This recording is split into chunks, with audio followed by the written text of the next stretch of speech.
Hey guys, I wanted to talk to you guys today about another part of your trucking business, and it has to do with getting paid. So I'm really going to just touch on, using factoring companies, quick pay, and invoicing your clients. So basically, whenever you move a load, obviously we're all doing this to get paid.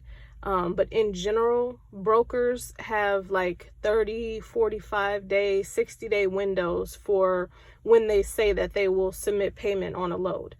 If you've been established and you've been running for a while, then that might be okay for you because you'll be in such a loop that every time you move a load, you don't have to wait for that payment because you already have one that came from one like a month ago that's about to, drop.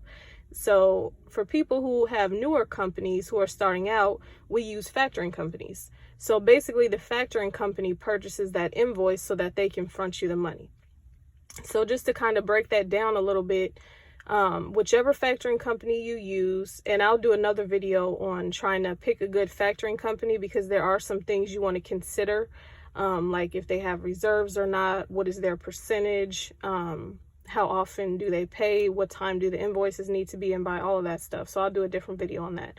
But just the gist of it, if you use a factoring company, as soon as you deliver a load, you're going to submit your rate confirmation and your signed bill of lading to your factoring company, and you're going to request the money.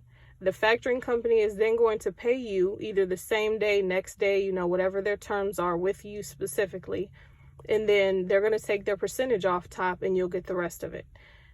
Then what's going to happen on the back end is they are going to send an invoice to the broker for the amount that they paid you. So the amount that the load was worth. So let's say if the load was $1,500 and after they took their fee out, they paid you $1,450. You get your $1,450, but they're going to submit the $1,500 to the brokering company and they're going to take, their $50.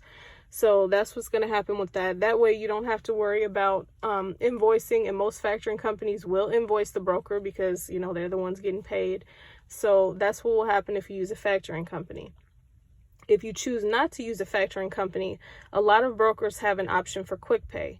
Not all of them. So you may still want to have a factoring company on deck if you're new, but a lot of major brokers do something called quick pay, where they will pay you usually within 2 days after you've delivered the load and submitted all of the correct paperwork. Now, what I've seen usually is that quick pay has a lower percentage, maybe like 1%, 1.5, 2% versus factoring companies. Now, if you're new, I don't know if that has anything to do with the percentage that the factoring company gives you, but I know ours with our factoring company is like 2.95, so it would be in our best interest to take the quick pay, but we usually get paid quicker from our factoring company, so we just use them. But that is an option.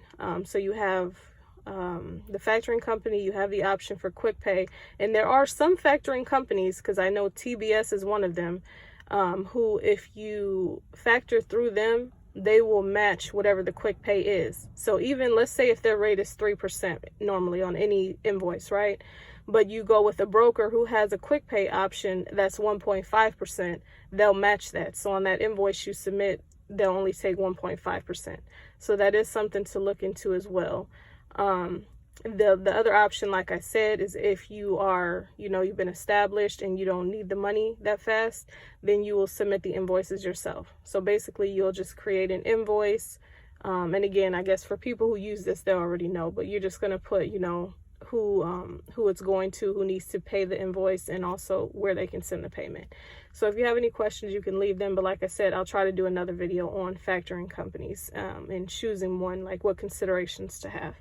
All right, you guys have a good day and be safe out there.